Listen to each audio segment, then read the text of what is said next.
Good evening, ladies and gentlemen. I am Stephanie Trigger, and I welcome you to Baidayim Shalanu's second event in Efrat.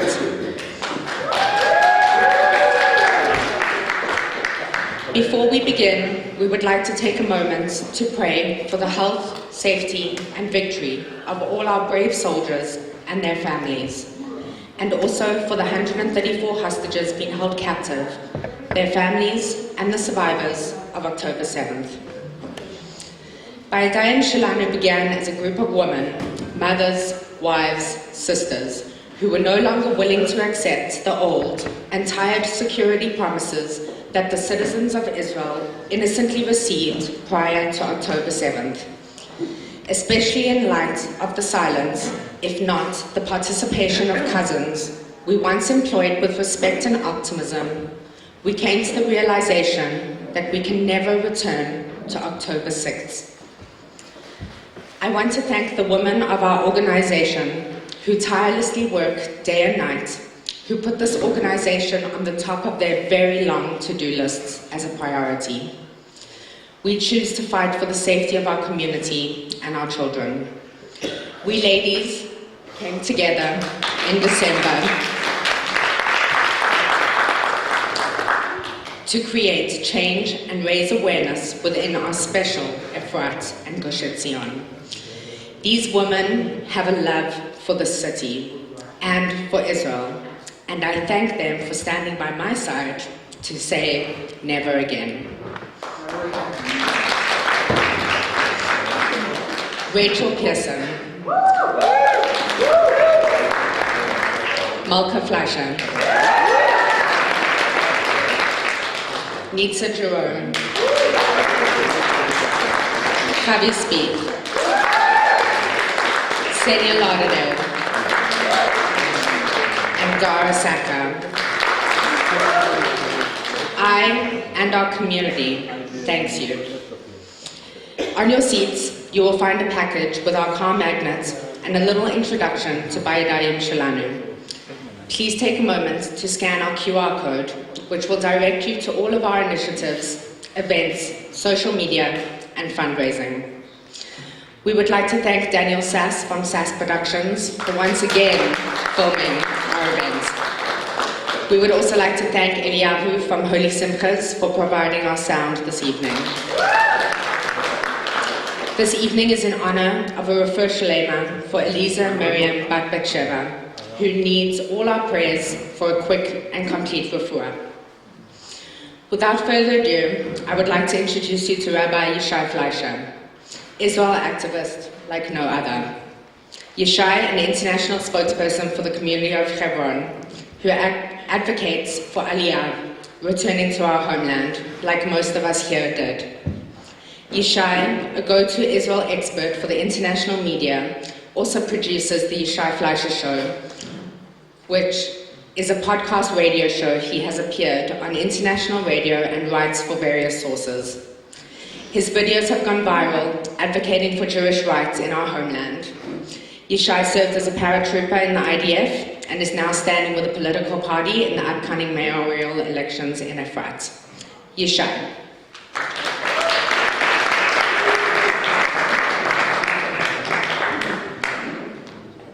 Shalom everybody, and welcome. As was mentioned in those packets, you could find ways to support Baidayim Shalanu, an excellent organization of Nashim Tzedkaniyot from Efrat. Kol hakavod tachem, ladies. And thank you. Thank God that we have strength like that in Efrat, Baruch Hashem. And also, you can find ways to support Moshe Feiglin's Zehut party, which is running for this upcoming Knesset.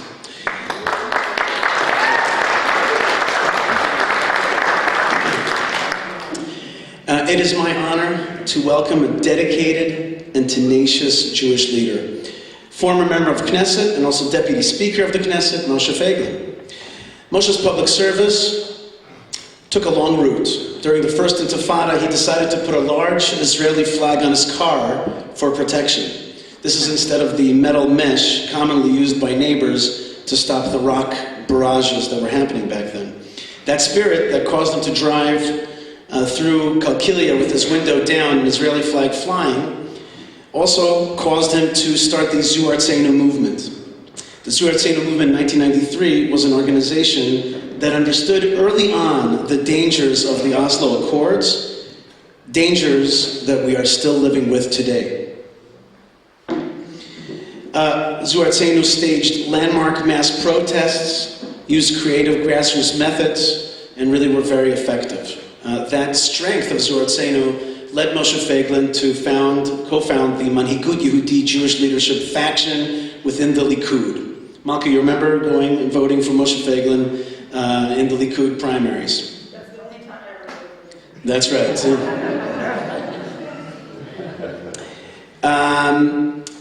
Manhigut Yehudi integrated democratic governance with dedication to Jewish identity. Moshe had widespread success building a movement for change within the Likud party. I had the privilege at the time of bringing Moshe's message out in English on Arutz Sheva and his clear analysis before podcasts were even a thing yet. We were already pushing it out there. In 2010, Moshe and his wife Tzipi, Moshe's wife Tzipi and their son David were in a serious car accident. His son was very seriously injured. Following the miraculous recovery, Moshe said, "I understood that my struggles became too personal and this was not good, that I should be fighting against the sins, not against the sinners, and that's what I'm going to do." And I think that it really changed his life, and I remember that period very well.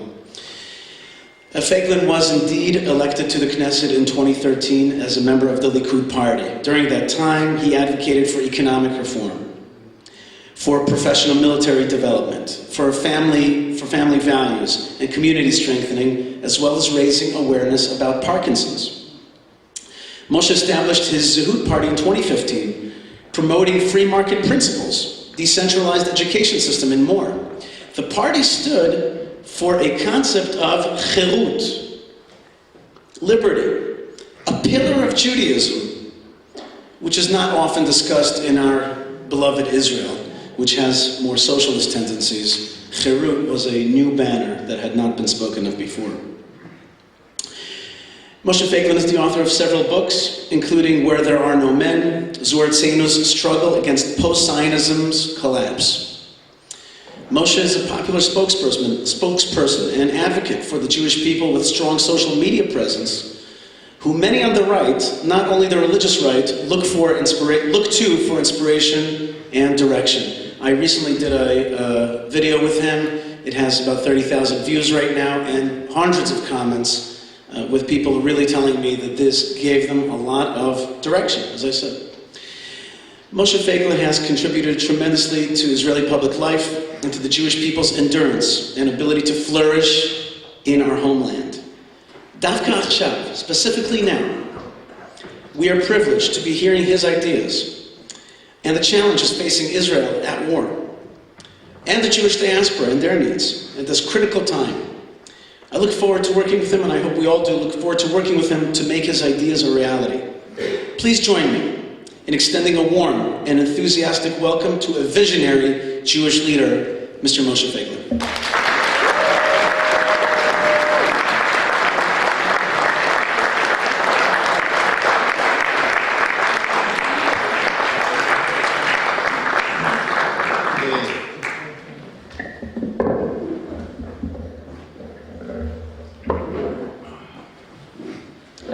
Thank you very much, Yishai. I see so many good old faces over here, which is, it's great, it's wonderful. I guess it means that we are we're starting a new battle. So the old fighters are gathering together again. And that's not a simple battle, it's the battle of our life. I want to start with a question. Some of the people here looks even older than me, right? So I assume there are some people here that still remember the struggle for Yamit, for giving away Sinai. You remember that? You remember that, right? Do you know that today the biggest threat on Israel Where is it coming from? Where is it? Where is it located? Who has the biggest army in the Middle East? Egypt, right? Right on our border. Just waiting for the right moment to start the engine, the tanks, and just go ahead. There's no army. Israel have no way to stop it today. The biggest threat is not the Hezbollah, not the Hamas. The immediate biggest threat of Israel is Egypt. So my question is, were you right at this struggle then, or wrong? Who was right then? You guys that fought against giving back Sinai at the time, against the peace. When was that? In the mid-80s, right? Early 80s. So how many years it's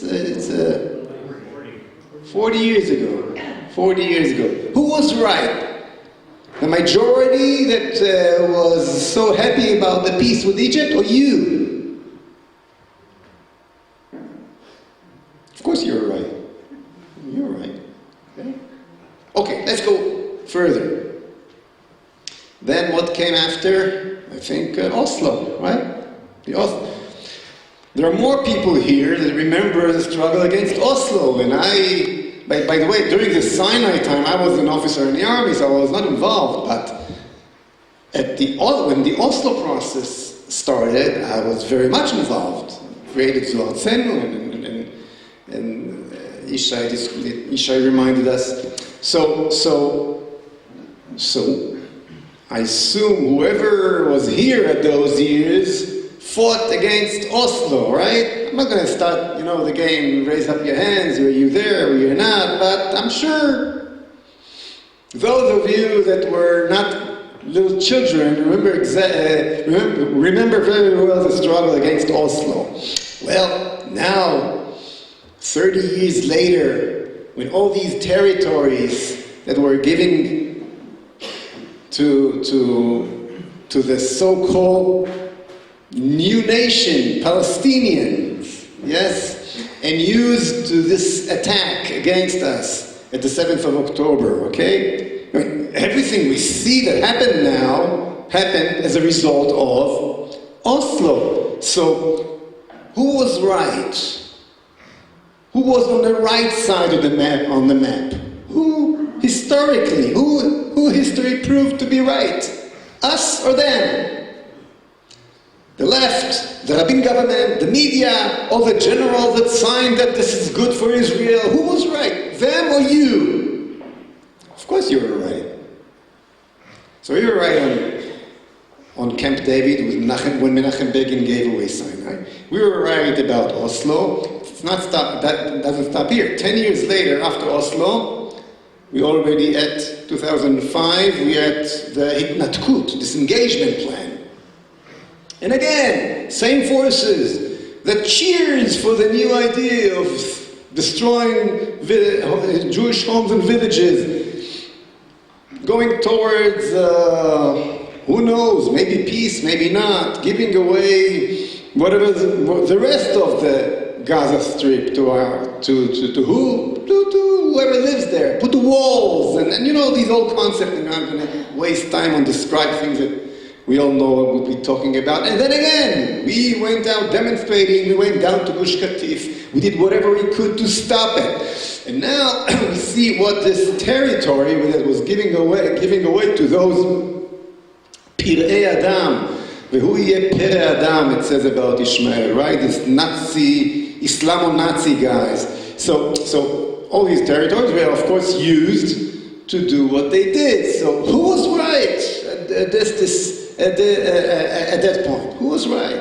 Who knew what's going on? Who was realistic? Them or us? Tell me. Who was right? Of course we were right.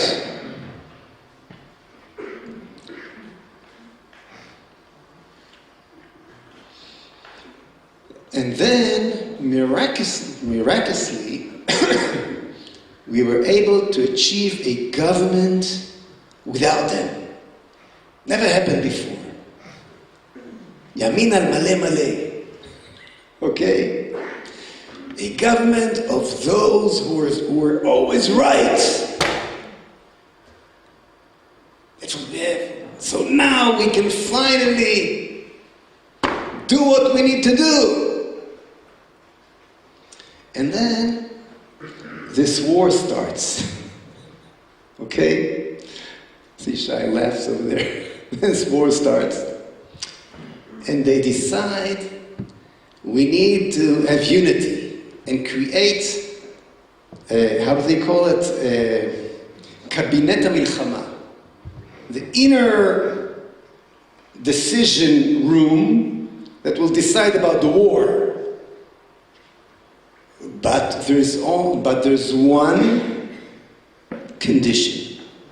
There's one condition in order to create unity and create a war cabinet that will unite the nation and make the right decisions of the war. And what is this one condition? That those who were right will be out. And Smotrich, Ben-Gvir basically represents today these ranks of society that were connected to reality all these years. And believe it or not, they accepted. And that cabinet runs the show. That cabinet that represents that concept that brought this horrors on us, that pushed Israel to the corner, to the cliff, to the edge of the cliff. Just to give you an idea of what I'm talking about. Do you think we have an army? If you think we have an army today, you're wrong. We don't. We have enough tanks and, forces to deal with few neighborhoods in Gaza. But basically, the army was destroyed in the last 30 years by itself.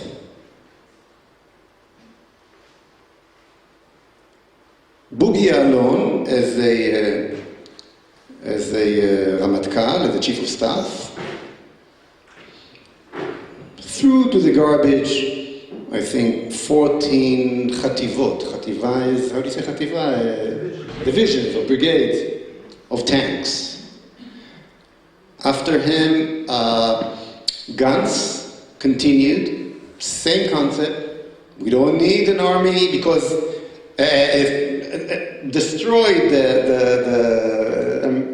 erased, basically throw to the garbage more battalions of tanks, of cannons. Basically, the real army that fought in 67, in 73, we don't have that kind of army anymore.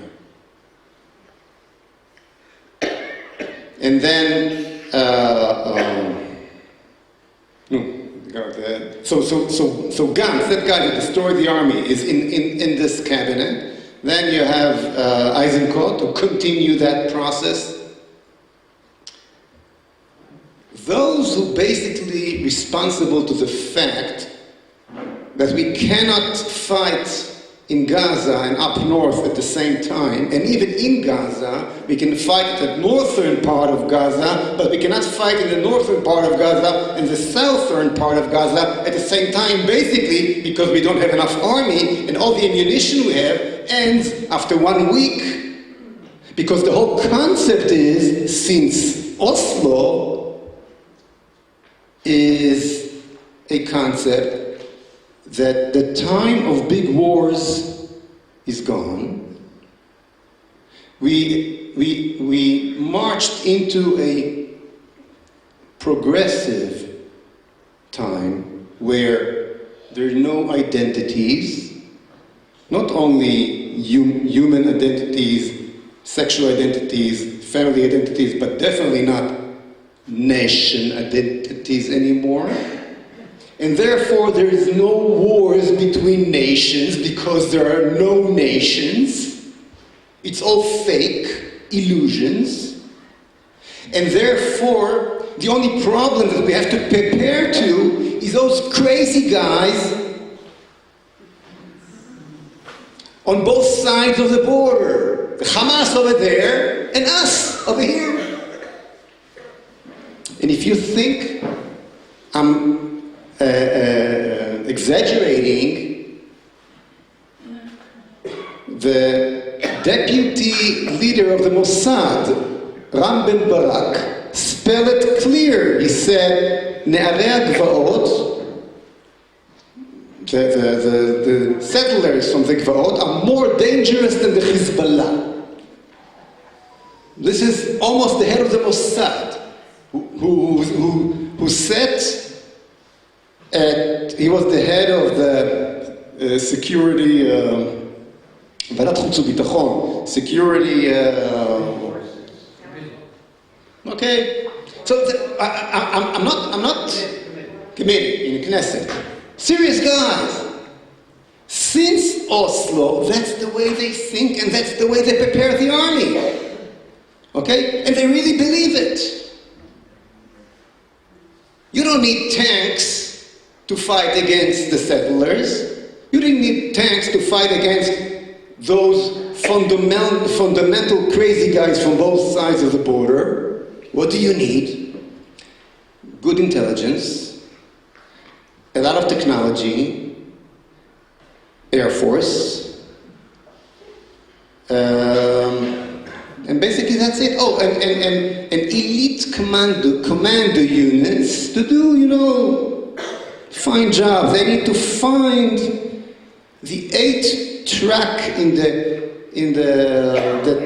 try to move some specific ammunition from Iraq to Lebanon. So we need to know at the right time to send an airplane to shoot. So that's what we're dealing with. We're building a big walls, using a lot of technology, a lot of intelligence, eliminate those forces, and behind these walls we can create our nice new world where there's no identities anymore.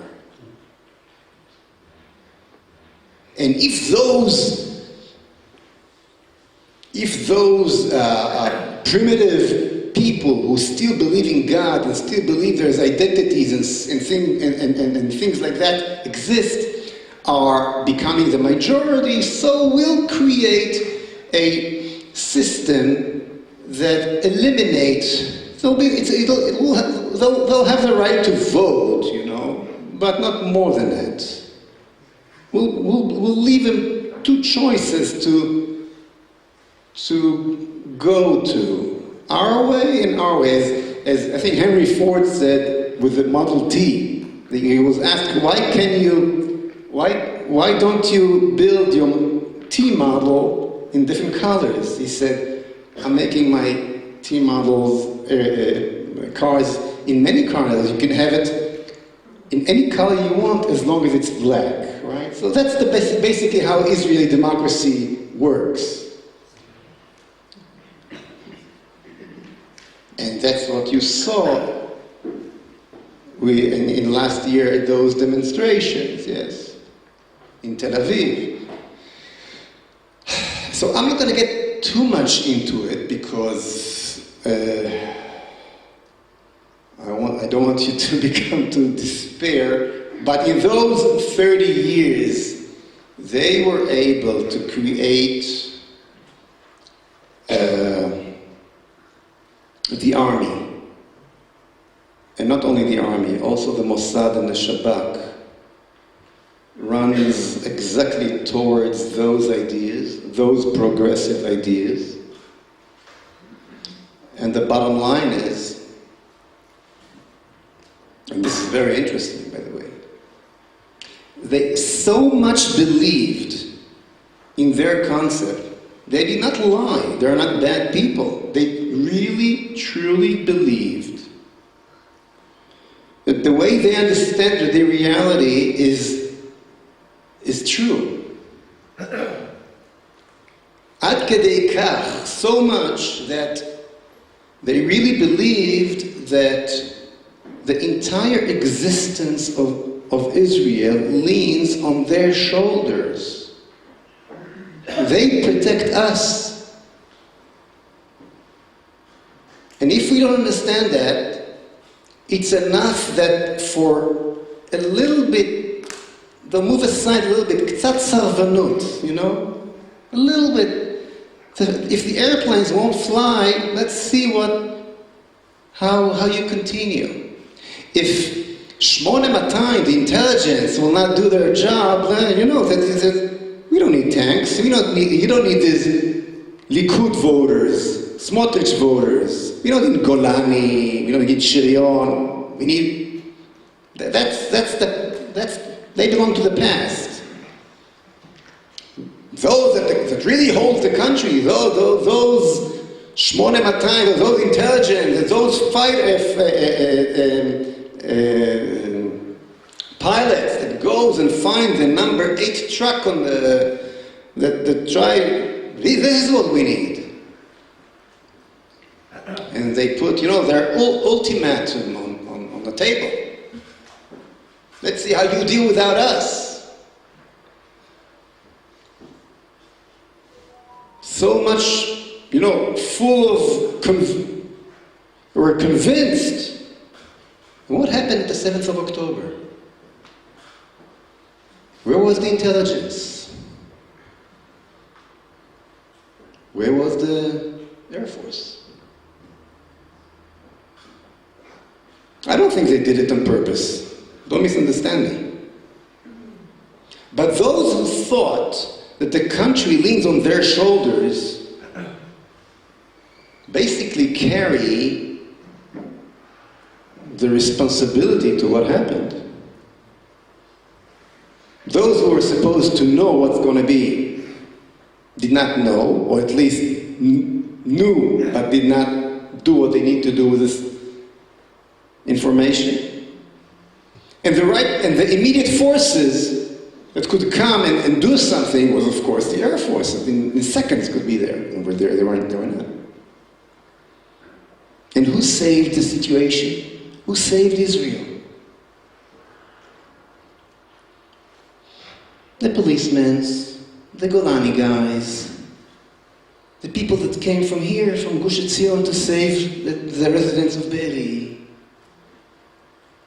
The ranks and files of the Israeli society saved the Israel. There was no state. Only people. Olam afuch. Everything upside down. And who's fighting right now in Gaza? And giving their life, more than anybody else, to save us, to save Israel from the disaster that those guys brought on us. With his concept of Oslo over 30 years, and with what they did and what they didn't do, what they were supposed to do and didn't, who saved us? Those that didn't count at all. They saved us. And they're still saving us. These are the guys that are going to fight.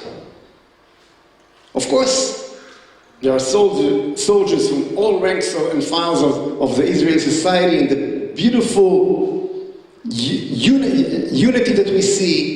But the bottom line, between you and me, we see who's the dominant forces over there. Where are they coming from? I'll stop here. I know the numbers. I feel uncomfortable to tell you the numbers. But we all know the truth.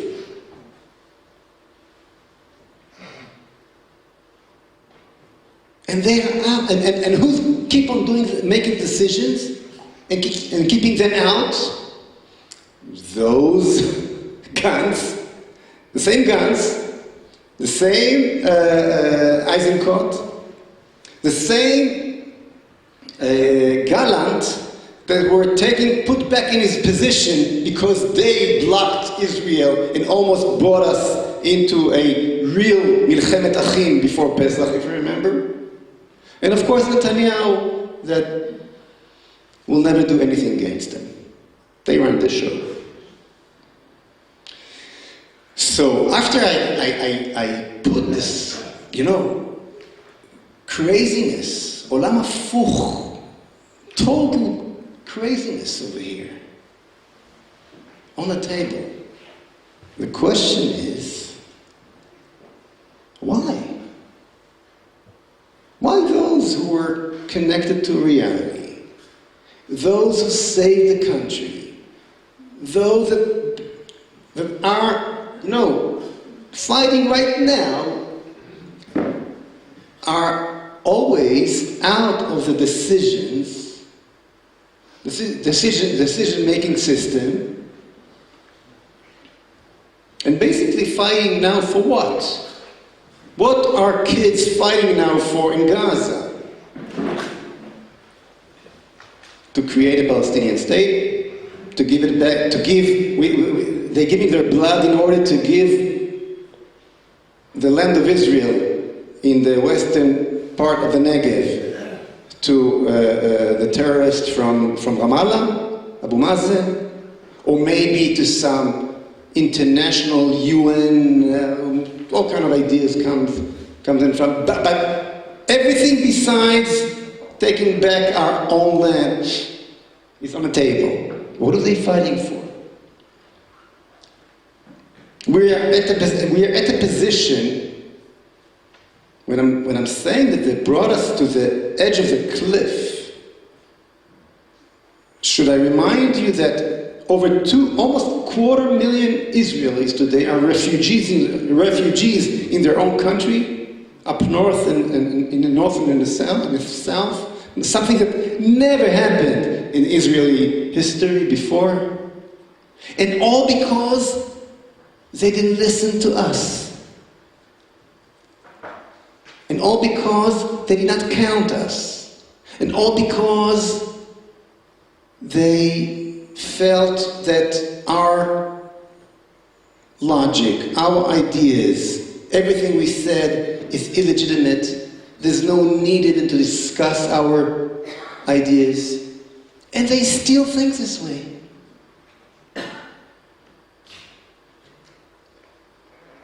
And they were still able to make Smotrich and Ben-Gvir illegitimate up to a point where they accepted it.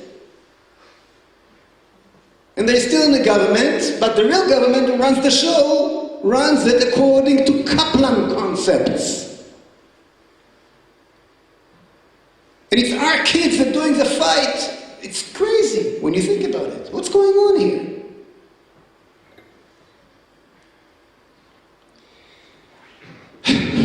Okay, look.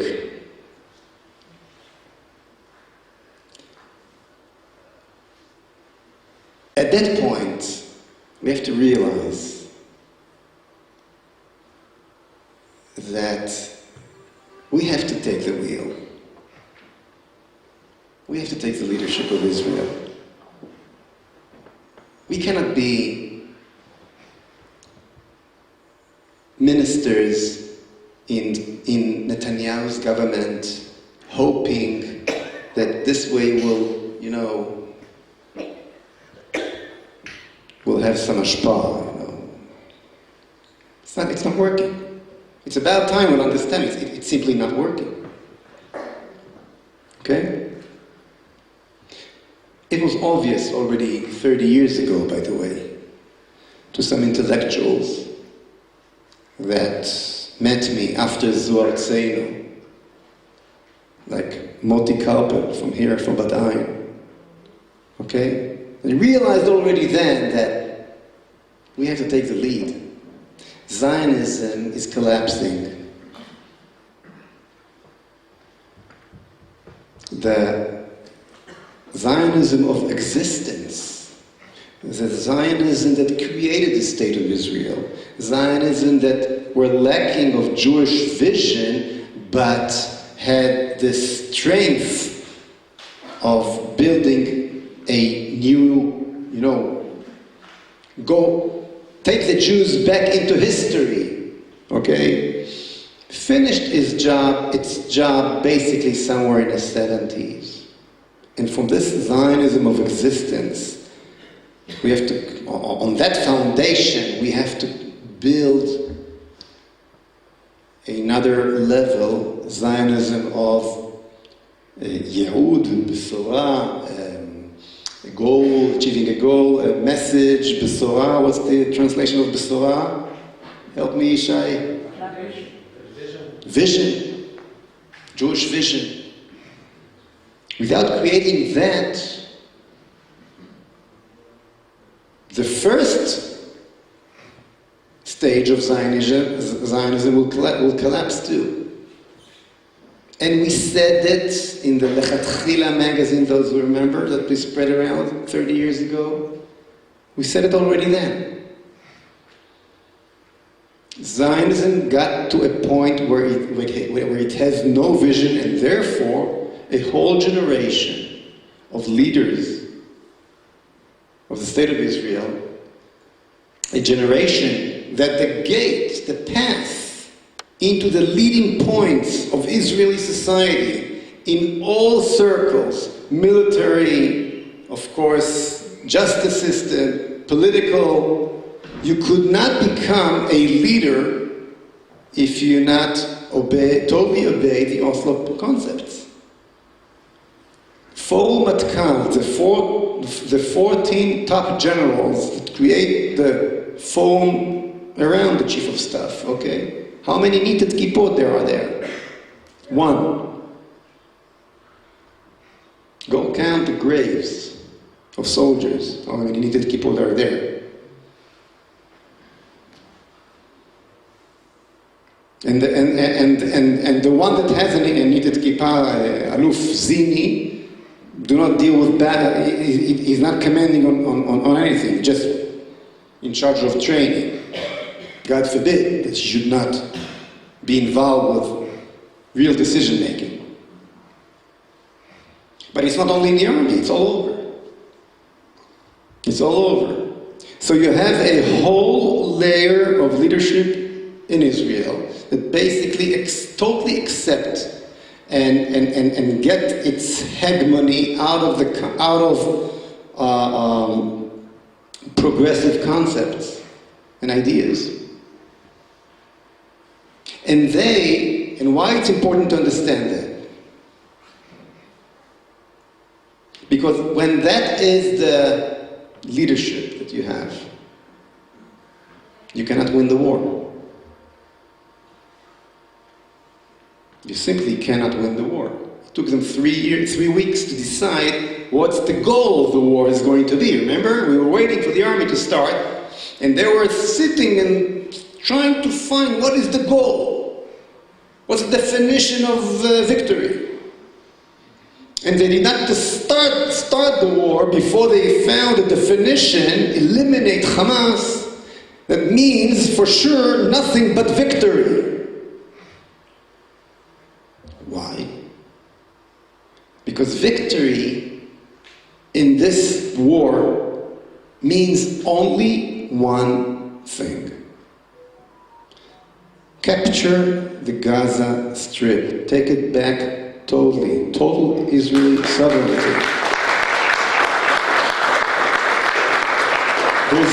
There's no other definition of victory. Do you think they care if you destroyed 50% of the homes? In the last rounds, for each home, they got 3 times of its worth in money. They're used to it. Do you think they care if you killed 5,000, 10,000, 30,000?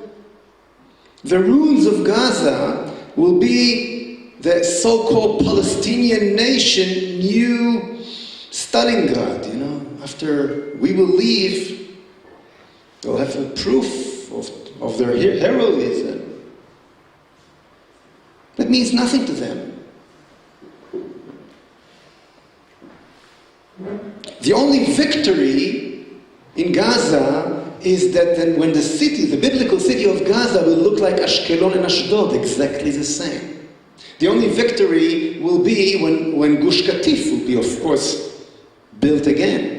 The only victory will be when there'll be Talmudei Torah, when there'll be high-tech parks, and when there'll be the property will be given to the soldiers. The land will be given to the soldiers. This whole beautiful strip of land will flourish again with Jewish lives and with roads to Tel Aviv, to Eilat, railroads. The new international airport should be there. They're looking for where to build it, where to build the new international airport. And it's a problem not to fly above Tel Aviv and above. So here you have a strip of near the sea that you can build a wonderful international airport, and everything is prepared, for what? For the Olei Regalim that coming to Beit HaMikdash from all over the world.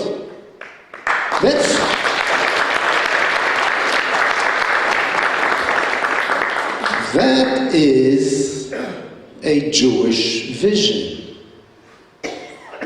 That is the Jewish vision. And when you have that vision, when an opportunity like that falls into your hand, you use it.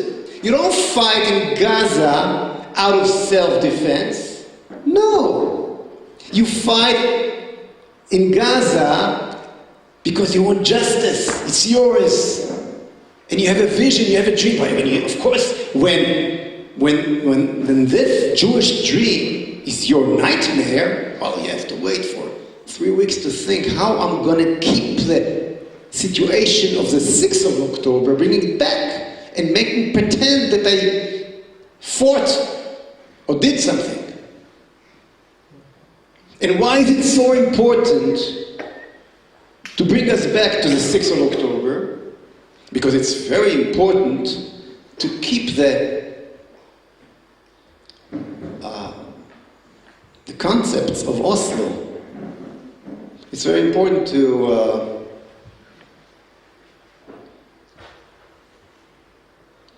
keep everything functioning and running according to the Oslo principles. And you know why?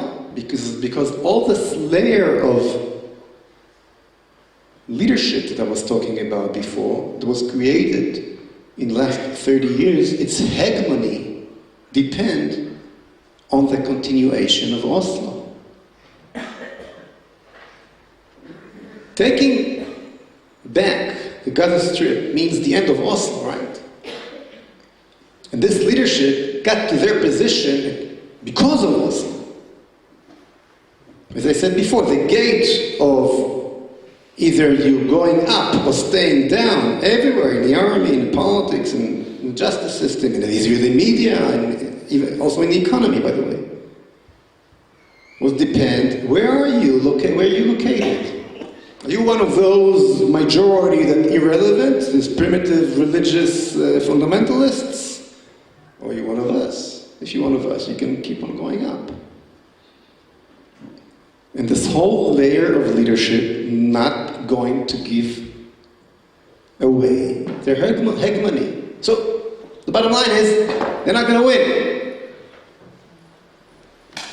Because the winning, our winning in Gaza, our real winning in Gaza means they're the end of their hegemony. Do you get that? So they're sending our soldiers for another rounds in Gaza, rounds and rounds. On one hand, you send your soldiers, on the other hand, you're sending the trucks to give supplies to the enemy, and waiting for some miracle to appear, waiting for some, reason to withdraw and say, let's say that we won and go home to have lunch.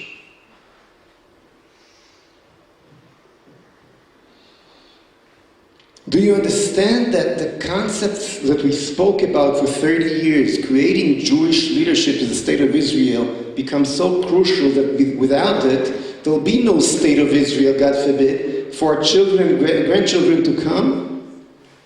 If that process continues? Do we understand that? What else do we need to see, to realize? This is what we need. So I'm coming to you tonight telling you that I'm not, the Zehut, the party, is not running in order to get the position of a minister in a government. You know, we have two wonderful ministers, Smotrich and Ben-Gvir, and we have very good Knesset members in Likud too, by the way. Great people, and I'm not cynical at all. Great people. Did it help us? It didn't. Not even an inch. So what do we learn from that? Very simple thing. We need to take the leadership of Israel. I need to be the Prime Minister of Israel. It's not comfortable to say, to point at myself, but there's no one else. Excuse me, there's no one else. I wish somebody better will come and do it better than me. I look aside, there's no one else that's saying that and willing to do that.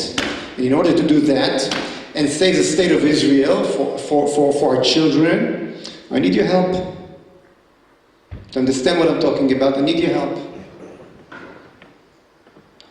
Today there are tens of mandates rolling on the floor. There are maybe 13 or 15 new little right-wing parties that preparing themselves to try to pick up this from the floor, okay? And they're all good people, and I love all of them, and I meet all of them, and I speak to all of them, and at the end of the day, they don't know to explain what the difference between them and the right-wing parties that exist already. And I don't need to explain, everybody knows. That's the difference. Okay? So what am I planning to do? I'll tell you openly what I'm planning to do. And it's not going to be easy to observe at the beginning. But if somebody will disagree, he will have to give me a better way to do it. Okay? I'm going to run, Bezrat Hashem. And I'm going to get, Bezrat Hashem, a good amount of those mandates. It's thrown on the floor right now. I don't know if it's going to be 5, 7, or 17. Okay? But I believe I'll do it. It'll be success. But then, and listen to me good, so you won't be able to, I'm not going to hear from none of you that I cheated you. Then I'm going to join nobody. No government. No Bibi or whoever comes instead. I'm going to do exactly what Bennett did. With two serious differences. I'm not going to cheat anybody, and I'm going to do it with a vision, not for myself. There's a vision over here, there's a concept over here that I'm offering, not just marking myself as a prime minister for a few months. That's not the point. I am not the goal over here. I hope you all understand that.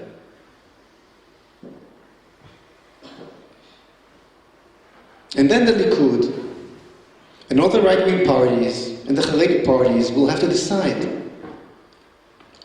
Are you still afraid of your own ideology? Or are you ready to take the lead of the state of Israel? Are you going to go with the left? Or are you going to go with Feiglin? Because Feiglin is not going to go with you. You want Jewish majority to lead, to create the government, you have only one way to do it. It's Feiglin is the prime minister. I'm serious. If not, I'm going to the opposition, no problem. Whoever will do something good will get my vote. Left, right, doesn't matter. But let me tell you something. Now, after I said that, it's basically in your hands. The future of Israel is in your hands. If you want more of the same direction with different faces, maybe Efi Eitam, good guys from Kohelet, will be ministers next to another Likud head of a party, maybe the same Bibi, I don't know. If you want more of the same concept, same vision, same ideas that led Israel to the cliff that it stands today, don't vote Zehut. I am not for you. If you understand that at that point we need a real revolution, Jewish revolution, I'm giving you the path to do it.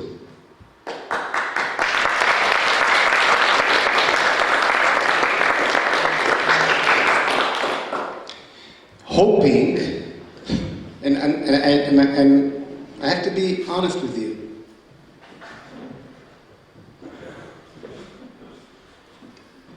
everything that I said so far was assume that there is going to be election. I don't know. Everything happens so fast these days. I don't know what future is going to bring.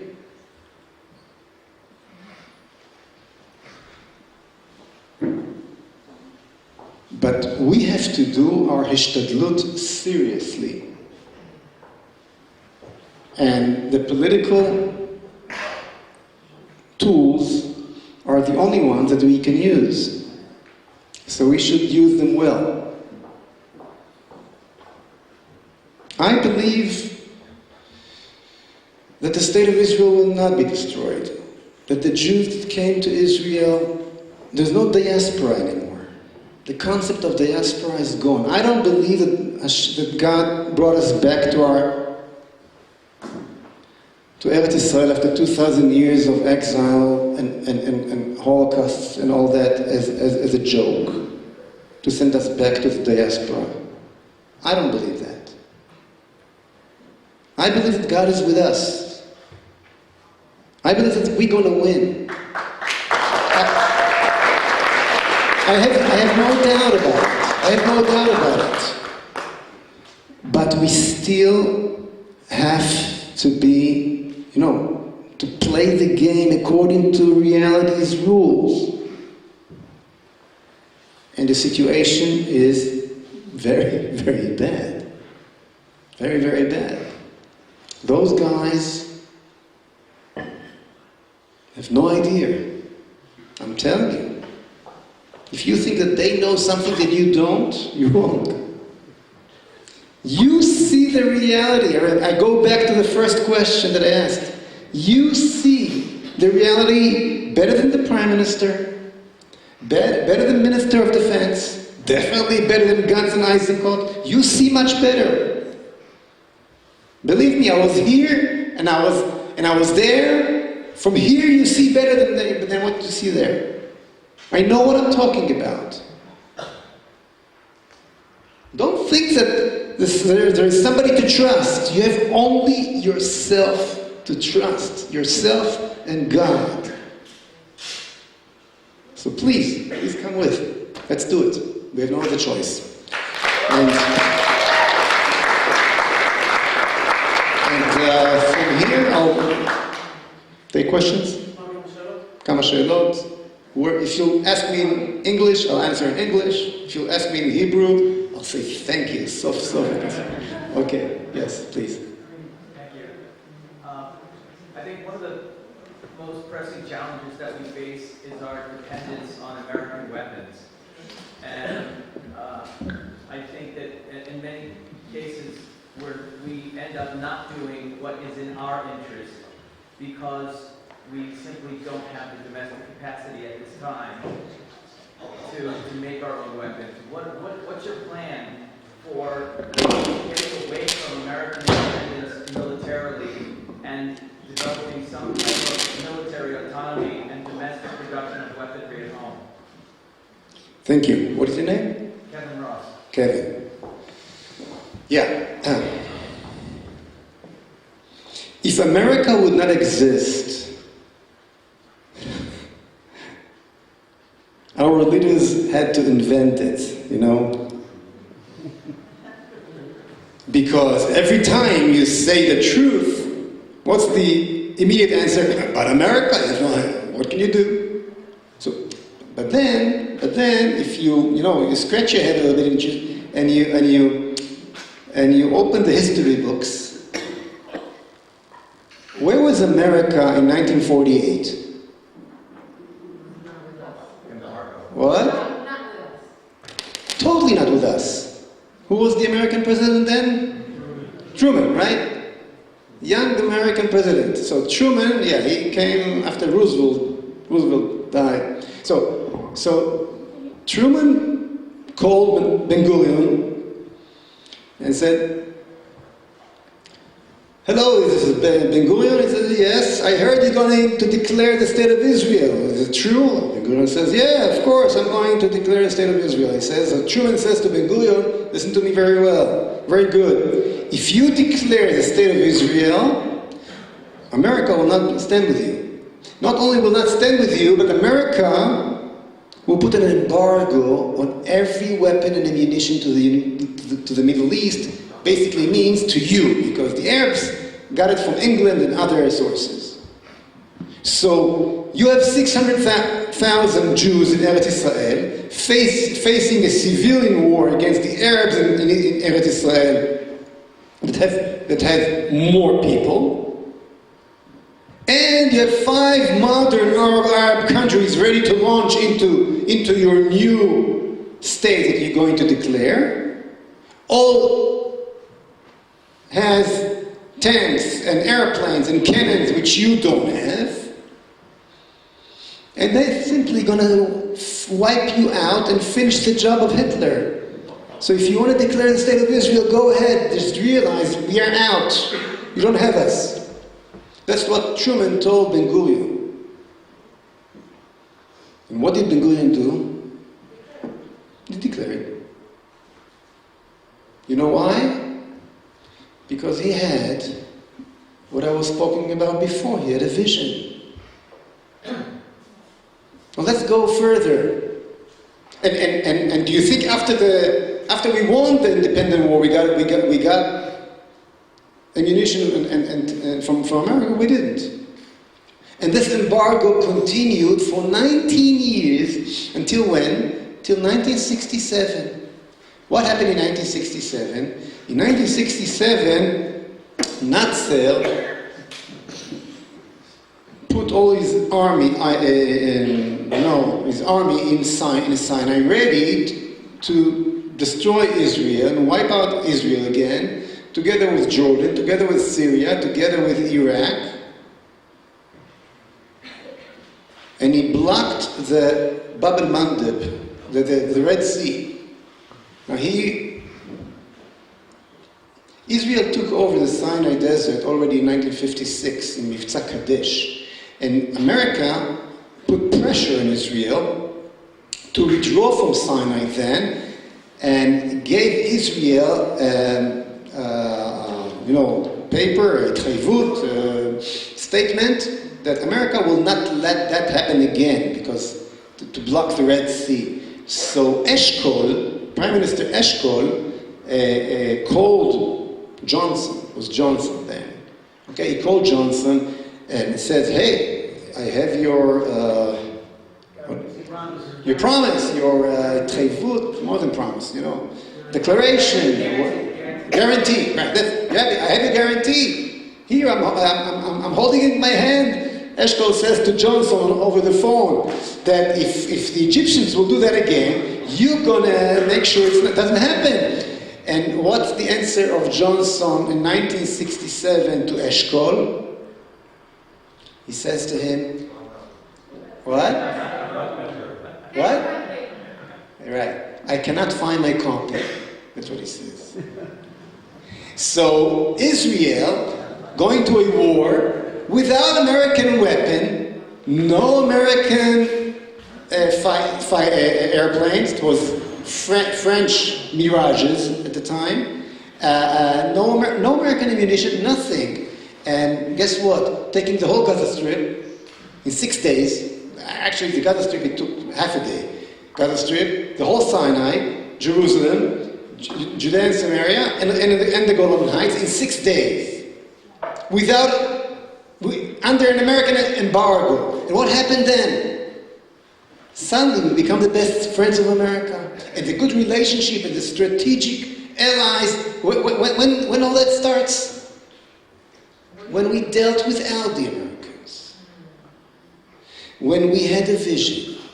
When we fought in order, with a real wish to win. When we had an army that wanted to go to the fight and not just finish it somehow and keep its hegemony of some commanders. We can win that war, I'm not going to say easily, we can win that war, not that we can win that war without the Americans, we cannot win the war with the Americans. That is the truth. And I'm not saying that we are in a easy situation right now, because yes, they really believed that there's no national wars anymore, and all these officers and all these commanders, top generals that went to the Wexner Foundation courses and very, very not kosher symbiotic relationship between the leadership of the Israeli army commanders and the Americans were developed, and up to a point where when the Prime Minister Netanyahu calls Herzi Halevi to tell the government what's going on in the war, what is the answer of Herzi Halevi, the chief of staff? He says, I have no time. And when the General Toledano at the end comes to the government, and the minister in the government, what's her name? From Smotrich party, Stuk, asks the general, what are the Horot Pticha Be'esh? What the rules of fire? Tell me, I want to hear what he says. Good ones. Basically saying, I don't need to tell you. They don't work for us. They work for America. They don't see the Israeli government, meaning us, as their source of power. And they're right, by the way. Do you understand where we got ourselves into? With the American aid? An American relationship? We have to fix that. And let me tell you one more thing.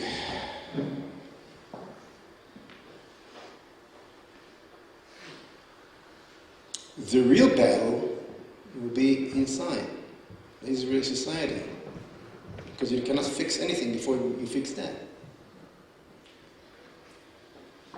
And I'm worried about this battle much more than the Iranians and Hezbollah and Hamas and Egypt. This is something that we'll have to deal with, and in order to deal with it, you need a prime minister who's willing to put his neck on that guillotine, and pays the price if needed.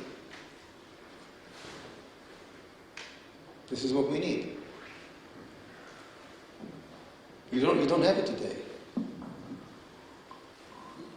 And you won't have it from any other leader from Likud, for sure. More questions? Yes, please. What will be your plan to reduce Israel's dependency on Arab labor without, and at the same time, increasing the strength of our economy?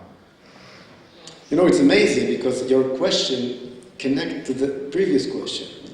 You know that Israel decided not to bring Arab labor anymore because we saw what happened. So they were prepared to bring more workers from India and from China and to finish, building our homes, and which is not a good solution, but they wanted to do it. America put pressure. America put pressure on Israel not to do it, and they're not doing it. The Israeli government not bringing labor instead of the Arab laborers in Judea and Samaria. And you know why it was so important for the Americans that Israel will not import workers instead of the Arab labor from Ramallah and Shechem? You know why? Because something wonderful happened. Since the 7th of October, God works in mysterious ways. Tens of thousands of Arabs started to leave here, this area, to work in Dubai, to work in Europe, to work in Turkey, because there's no more jobs in Israel. I believe that one of the reasons they attacked us at the 7th of October, because the so-called Palestinian problem was solving itself by itself according to those years without us seeing the miracle. The Gaza Strip, hundreds of thousands left before. Soon there will be no people to fight against the Israelis, so we started a war. So the Americans, so much entitled for the concept of Palestinian state, and see what happens. So they're forcing the Israeli government to keep on giving jobs in Israel, work in Israel to those Arabs that are killing us. So they won't leave. So we'll be able to have a Palestinian state, which their vision is part of the new. They want to make a new world with Saudi Arabia and Palestine and Israel against China and all this kind of nonsense. What about our interests? That doesn't matter. We are just another mark on the American flag, and our leadership leading us towards that direction openly. That's what they want. So the bottom line is that we have to have a free economy, free economy, and try to build our homes by ourselves.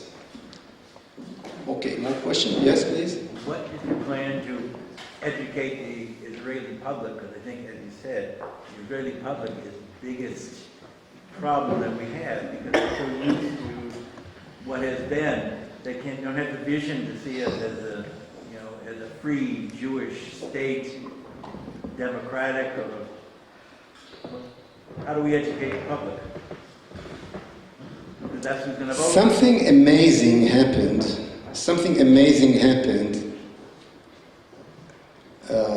In the last few months, which I admit that I did not solve. Usually I managed to understand what's going on, and then something that I did not see.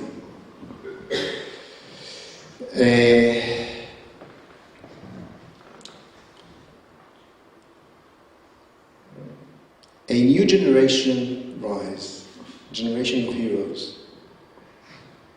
A generation that without noticing grew in our backyard. In Hebrew we say pirchei bar, wild flowers. We thought that the generation of the TikTok generation, nothing will come out of it. Well, after 30 years of Oslo, they don't care anymore about peace process and all these nonsense. After all, they basically grew up on the results of Oslo. And the heroism that this generation shows, and the connection to their Jewish roots and to their Jewish identity is amazing. I am 61 years old. I joined the army in 1980. I remember the 6-Day War. I remember all the wars since then. I served as a combat officer. I was in Miluim for many years. Never ever saw something like that. That Miluimnikim, after 4 months, instead of going home, going to demonstrate, to send them back to finish the job. Where do you see? Did you ever think of a woman policewoman in Sderot? She catches hand grenade 3 and 4 times and throw it back on the terrorists. On things like that, they used to write songs in 48 and in 67. Today we have so many of these heroism that we don't have the time even to listen to the stories. So let me tell you something. We don't need to educate. The Jewish point that was Netzach Israel is amazingly appears here in this young generation, and all they need from us is to lead them to the right direction. Don't send them to just another round. נתבעים לעגל ונותנים, נתבעים למשכן ונותנים. We read the parshiyot of the Mishkan these days, right? Parashat HaShavua. And Chazal asks, look at these people. When you ask them for the golden calf, they give the gold. When you ask them for the Mishkan, again they give the gold. נתבעים לעגל ונותנים, נתבעים למשכן ונותנים. You don't need to educate so much. You need to litbua for the Mishkan, for the Mikdash. And they'll come happily. I see with us here Shlomo Ben-Zvi. Shlomo, before you sing it, let me tell you something about you. Shlomo is one of the first people who went up to the Temple Mount with me already 30 years ago and helped the efforts of Zu Artzenu and Manigut Yehudit through all these years. So thank you very much that you came. Yes, what did you want to say? Moshe, you said quite rightly. What? You said quite rightly that you was worried that with Yola, that the internal problems are as frighteningly dangerous as the external problems. You and I have been trying to change politics now for 30 years in Israel.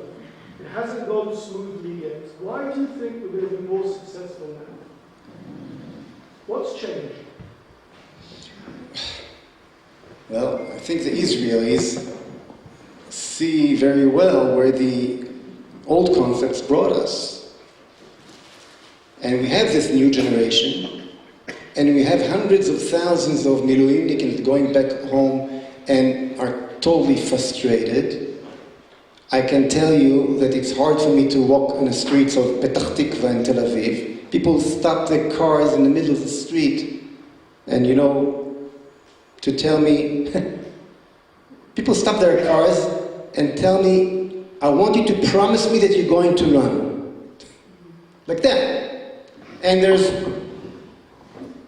all the cars behind honking, and he did not move his car before I promised him.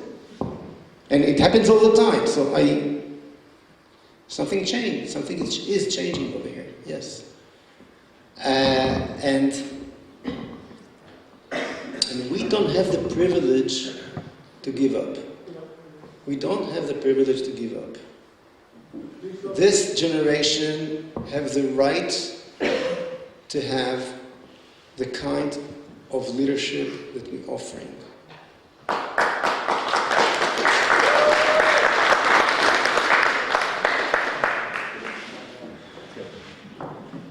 Yes, please. So our Feiglin and Chayalos are amazing. I didn't hear? Our Feiglin and Chayalos are amazing. The generation is fantastic. Am Yisrael is waking up. But the heads who are still running the war haven't changed. So how do we win the war without the rest of our sons every day reading another few names? The answer is very simple. We're not. We're not. I'm sorry. I'm sorry. I knew that from the first day, whoever listened to me. This is where they're going to take us. Another round. Or do we need? We tactically, wherever our soldiers, our brave kids they winning. Strategically, it is still Sinwar Machshmoz runs the show. And it's not going to continue for too long. They'll find a terutz, to get off the tree, and they're already pushing the people of Sderot back to their homes, knowing that nothing fundamental changed. So, we're not. This war, we're losing. Sorry to tell you. And if we want to continue on that path of losing, we'll lose the entire country. And as I said before, it's not a matter of nice ideas for yeshivas, for teachers, for talking in the shul between. It's already a question of existence to create that leadership that will win the war. It comes with a vision, a leadership that comes with a vision that allows it to win. That will only happen with no elections. We're not having no elections as long as there's a war. Hashem will give us the what we need. Let's do our share.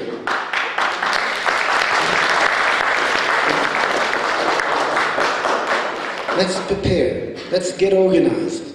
Let's do it. Simply, let's do it. Yes, please. Those who are right in Yamit, those who are right with Oslo, those who are right with Gush battle a press and a media that doesn't let them say their thing, or with Smodrick and Ben Gvir, the press makes them look like they're monsters. Don't care from the hostages and so on. So we don't need to educate. How will you communicate?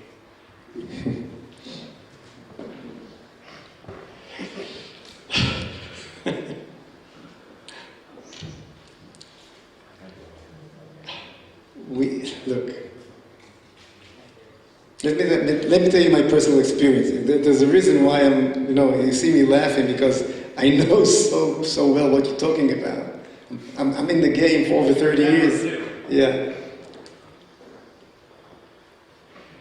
When we created the Zohar Tzenu movement, no one interviewed me. I was an unknown person. In my yeshuv, no one knew who I am. They knew my wife. I was Tzipi's husband those days. Okay? And when we said that we're going to block the whole country, everybody laughed. And when Moetzet Yesha and Chabad had demonstration of 500,000 people, it got to the 16th page of the Yet Achronot in the corner. And Rabin said at the time, there's only 2% of the population, there are propellers that I don't care about. And then the Zohar Tzenu movement came and blocked the whole country. It was in August 95. Suddenly, I was all over the news. I was interviewed by everybody. Everybody had to reach me and push the microphone to my face. And why? Because I was not talking about the news. I was the news. Okay? Well, that's the way to get to the media. To become the news. And believe me, when the surveys will show that this Zehut party is picking up, they'll run after you. Believe me, they'll run after you. Baruch Hashem, today we have the internet, we have our own channels, we're creating channels. I was talking on one of the podcasts, it's called the Dushi podcast. Over 200,000 people already heard me lecturing for 2 hours. Exactly what I'm talking now. Yishai told you that over 30,000 people heard me in English on his show. It shows you that people, they're longing, they want to hear. So they're gonna, channel 12 and 11 and 13, not gonna give us that service. I appear on channel 14 up to a point. Let me tell you a funny story from this morning, okay? Yesterday, Radio Galei Israel calls me, and they asked me to give an interview this morning at 7:30. Now the interviewer, it's a show of a very nice guy, total BB guy, okay? And obviously he didn't understand who he's talking to, and I forgot all about it. And I went to my morning bicycle round. Every morning I go on mountain biking in the Shomron. And at the top of the hill, when I have no breathe, the phone rings, and suddenly I remember that it's the radio, and I'm in the middle of nowhere, and this was this morning. I was trying to catch my breath, and before I even caught my breath, I'm on air. And the guy asks me, what mark you give the government for the way they're running the war? That's the question. I didn't even catch my breath. And I said to him, you can listen to it. We put it on the internet, the interview. And I said to him, I cannot give the government any marks because there's no war. He says, what do you mean there's no war? There's a war going on for almost 5 months. I said, no, it's not a war. It's another round. It's a timron, whatever you want to call it, but it's not a war. They're going in, they're going out. It's just another round like we had before.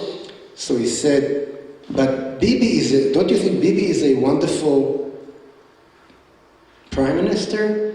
And I said to him, I don't know. He released Gilad Shalit. He made a deal with Gilad to get back Gilad Shalit, and gave for Gilad Shalit Sinua. It's him that did that. And another 1,200 terrorists that are all the leaders of Hamas that did what they did now to us. So you tell me if you think he's a good prime minister or not. So he ended the interview and let me continue. The bottom line is, next time I'm not going to have an interview by this guy, okay? So it's hard, it's much harder when the media is not with you. There's going to be no, backwind in wind in our back. It's going to be hard battle. They'll do whatever they can to delegitimize us. They'll do it. They know how to do it. They'll do whatever they can in order to eliminate me from running because of things I said and all that. They'll do everything. So, what does it mean? It means that we're doing the right thing, right? That's all it means.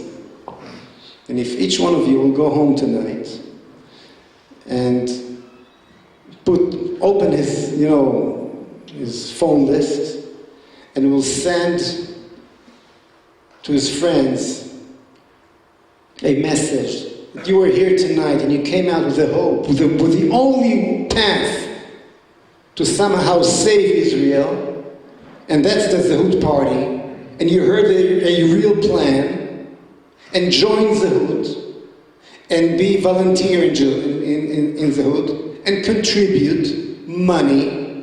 We need a lot of money. Yes, if you do that, we'll succeed.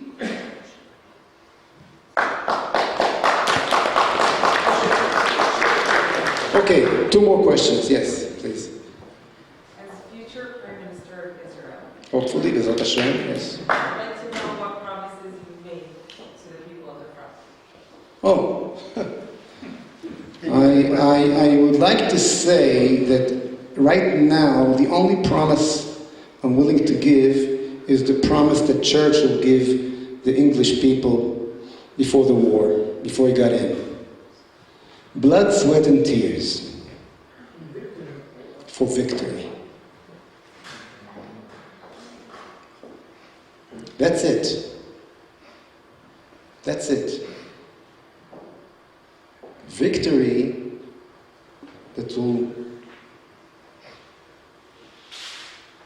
promise us that Efrat will be flourished.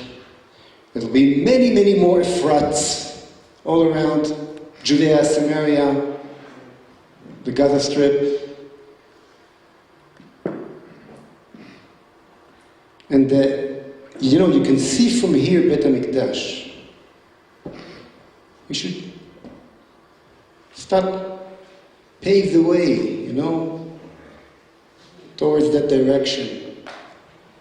It's worthwhile to pay the price. Our kids paying with their blood in Gaza right now, and we should pay with sweat and tears here. A lot of sweat, a lot of sweat here in order to make their payment worthwhile. That's the only thing I promise. I promise that I'm going to lead that process. I promise that I'm not going to think about myself, but only about that goal. And I think with all modesty that in the last 30 years, I already kept that promise. I had so many opportunities, political opportunities, political careerism, and Shlomo knows maybe better than anybody else here. I could speak to you right now as the deputy, Sgan Rosh HaMemshala, with fancy cars and shomrim around. I kept loyal to the vision that I started with. And Be'ezrat Hashem, God will give me and give you, and all of us, the power to keep ourselves focused on the goals and on the visions that Hashem expecting from us, to be light to the nation, to create a state of Israel that connected to God, that connected to the Jewish concepts, that connected to the vision, the Israeli vision to the entire world. That's what I promise, to do everything that I can towards that vision. And from that vision to observe the power to deal with all challenges that reality throw at us. Just as when Ben Gurion had a vision and it gave him the power, the force to continue, without that vision will give me and you the force, the power to go over the terrible times that we are right now. That's what I promise. Yes, please. Last question. If we take over Gaza, what's your realistic plan to do with the Gazans? Exactly what Israel did with the people of the village of Majdal in 1948. The village of Majdal is where the city of Ashkelon is located today. And exactly what the state of Israel did with the people of Isdud, the village of Isdud in 1948. You can still see the ruins of the village of Isdud that located in the middle of Ashdod today. Exactly what the state of Israel did with the village of Sheikh Munis in 1948, where the University of Tel Aviv is located today. And let me tell you something. No Nukhba murderers came out at the 7th of October from Isdud, from Majdal, and from Sheikh Munis. That's what it means. That's the only solution. It's not about self-defense. It's about justice. This is our land.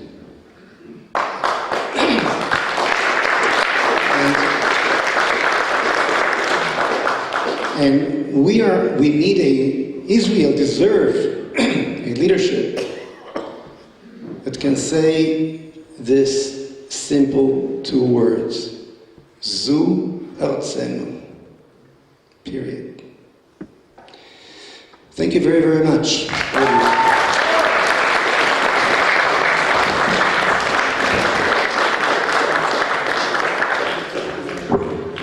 Thank you so much again to Moshe Feiglin. Let's give him one more round of applause, everybody. Thank you so much. I want to thank all of you for attending. Thank you on behalf of Beyadayim Shalano. Please take your packets. On the packets you will find a QR code. If you are enjoying our events, if you would like to help us ensure that Hamas supporters do not work in our town in the future and help us and want to be a part of helping us to spread the message of a strong Efrat, then please scan your QR code. It will take you not just to our donation link, but also to our WhatsApp groups in English and in Hebrew, and we'll give you an opportunity to donate. We have put a temporary link for Moshe, for anyone who would like to support his work. You'll be able to do that also from the QR code. Thank you very much. Besarot Tovot and Laila Tov.